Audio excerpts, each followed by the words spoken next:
धन्यवाद। मनरेगा कर्मचारी संघ जिंदाबाद जिंदाबाद जिंदाबाद। हमारी मांगे जायज है, जायज है, हमारी मांगे जायज है, जायज है। मनरेगा कर्मचारी संघ जिंदाबाद जिंदाबाद जिंदाबाद। हमें अधिकार देना होगा, देना होगा देना होगा, अधिकार देना होगा, देना होगा अस्थायीकरण करना होगा, करना होगा नियमितीकरण करना होगा। कचरा है सिस्टम सारा, रिश्वत अमृत की धारा। अरे नेता है परेशान, अरे क्या होगा देश का ये हाल, मैं कहना चाहता हूँ। सरकार से क्या मांग करना चाहते हैं? हम लोग का एक ही मांग है, वो है नियमितीकरण। हम लोग को अब नियमित किया जाए, संविदा का जो ठप्पा हम लोग पर लगा हुआ है उसको समाप्त किया जाए। नमस्कार, प्रणाम, जोहार। आप देख रहे हैं रिपोर्टिंग मीडिया। आज हम कोडरमा जिले के समाहरणालय से झारखंड राज्य मनरेगा कर्मचारी संघ सांकेतिक हड़ताल 12 मार्च 2026 से किया गया है, अनिश्चितकालीन हड़ताल। आइए मैं बात करके मैं जोहार आपको। आज हड़ताल के अनिश्चितकालीन हड़ताल के 12वां दिन में हम लोग पूरी एकता से हड़ताल में बने हुए हैं और जब तक हमारी जायज़ मांगों को सरकार के द्वारा नहीं माना जाता है तब तक हम लोग लगातार बने रहेंगे।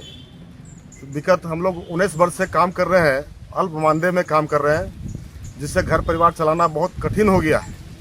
बढ़ती महंगाई में हम लोग अपनी ज़रूरत की चीज़ों को भी पूरा नहीं कर पा रहे हैं, तो बच्चों का ज़रूरत का पूरा कहाँ से करेंगे।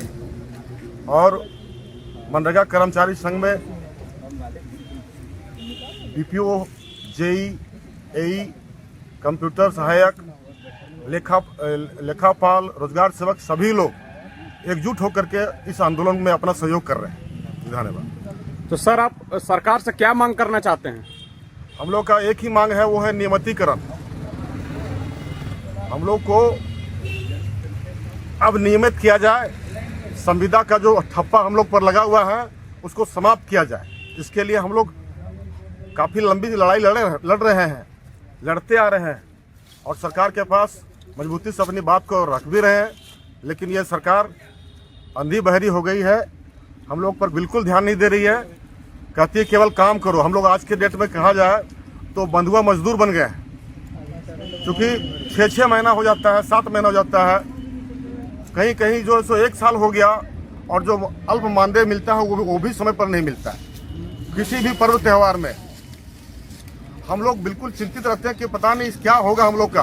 हम अपने बच्चों के साथ में हम लोग तो अन्याय कर रहे हैं, क्योंकि उनकी जरूरत को हम पूरा नहीं कर पाते हैं। मैंने आपका भविष्य को अंधकार में बिल्कुल किया जा रहा है। जी, हमारा भविष्य अंधकार में है। हम लोग मनरेगा और साथ में आपके बच्चे को भी भविष्य अंधकार में। जी बिल्कुल बिल्कुल, वो हमारा भविष्य तो बर्बाद हो ही गया, हमारे बच्चे भी इसी तरह से उनका भविष्य खत्म हो जा रहा है, क्योंकि आज के डेट में जो उनको जरूरत की चीज चाहिए हम उसको उपलब्ध नहीं करा पा रहे, जिसके कारण उसके अंदर भी जो सो कुंठा का भावना उत्पन्न हो गया है। और हम लोग तो अब ऐसा स्थिति आ कि लगता है कि हम लोग जो सो मतलब कुछ है ही नहीं इस देश में, बेरोजगारी और लाचारी के सिवा कुछ भी। हम लोग का नाम है रोजगार सेवक, लेकिन हम लोग खुद बेरोजगार सेवक हैं। बेरोजगार सेवक हो गए। हाँ, हम लोग का कोई काम नहीं है। ऐसा लगता है कि मतलब हम लोग कुछ है ही नहीं इस सरकार में। देखिए सर, हम लोग हमारे साथी ने बहुत अच्छा बताया चाहे के माध्यम से, और सबसे बड़ी मांग हम लोग का सरकार से ये है, पिछले बार जब हम लोग लगभग 81 दिन के हड़ताल पर रहे थे, उसमें सरकार के द्वारा लिखित समझौता हुआ था कि आप लोग को 30% मानदेय बढ़ोतरी प्लस 1500 रुपया यात्रा भत्ता, सामाजिक सुरक्षा एवं अन्य जो भी ये स्वास्थ्य बीमा, ये सभी चीज़ों पे लिखित सरकार का लिखित समझौता हुआ, जिसके बावजूद आज तक सरकार उसे अमल में नहीं लाई है।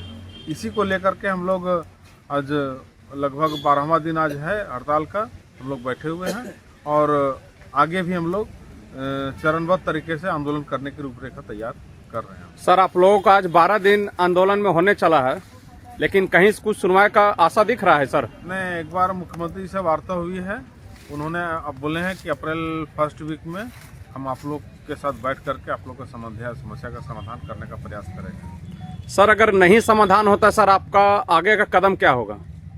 सर आगे का कदम देखिए, वो तो हमारे प्रदेश कमेटी जो उस पर निर्णय लेगी। ऐसे हमारा एक 30 तारीख को है कि राज्यपाल भवन का 30 मार्च को राज्यपाल भवन का घेराव है, उसमें हम लोग सभी मनरेगा कर्मी वहाँ उपस्थित होंगे। धन्यवाद सर। मेरा नहीं सर, मेरा भी। जिधर देखिए चारों तरफ हाहाकार है, बेकारी, बेरोजगारी, भूख, भ्रष्टाचार अपने चरम सीमा पर है। और इस दौरे अराजकता में आदमी अगर जिंदा है तो यह आदमी की जीत है और शासन की हार है। अरे लानत है उन नेताओं और पूंजीपतियों पर। अरे भूखे मर गए लोग घरों में हैं। अरे भूख क्या है, 2 रोटी का तलब है और उससे ज्यादा मांगे तो हम गुनहगार हैं। और अगर ये शासन अगर हमें अधिकार नहीं दे सकती है तो लानत है शासन चलाने वाले पर और सरकार पर लानत है। और कहते हैं दोस्तों, कहना चाहता हूं कि उम्र की राह में जज्बात बदल चल गए। हम लोग 50 साल से ऊपर हो गए। उम्र की राह में जज्बात बदल गए, वक्त की आंधियों में हालत बदल गए। अरे सोचता हूं काम कर करके सारे रिकॉर्ड तोड़ दूं, लेकिन सैलरी दे के हौसले बदल जाते हैं दोस्तों। और कहना चाहता हूं कि कचरा है सिस्टम सारा, रिश्वत अमृत की धारा। अरे नेता है परेशान। अरे क्या होगा देश का ये हाल, मैं कहना चाहता हूँ। धन्यवाद। मनरेगा कर्मचारी संघ जिंदाबाद, जिंदाबाद जिंदाबाद। हमारी मांगे जायज है, जायज है, जायज है, हमारी मांगे जायज है, जायज है, जायज है। मनरेगा कर्मचारी संघ जिंदाबाद, जिंदाबाद जिंदाबाद। हमें अधिकार देना होगा, देना होगा, देना होगा, देना होगा, अधिकार देना होगा, देना होगा, देना होगा, अस्थायीकरण करना होगा, करना होगा, करना होगा, नियमितीकरण करना होगा, ग्रेड पे देना होगा, देना होगा, देना होगा, सुरक्षा देना होगा, देना होगा, देना होगा। मनरेगा कर्मी जिंदाबाद, जिंदाबाद, जिंदाबाद। प्रशासन हाय हाय। हाय हाय। धन्यवाद।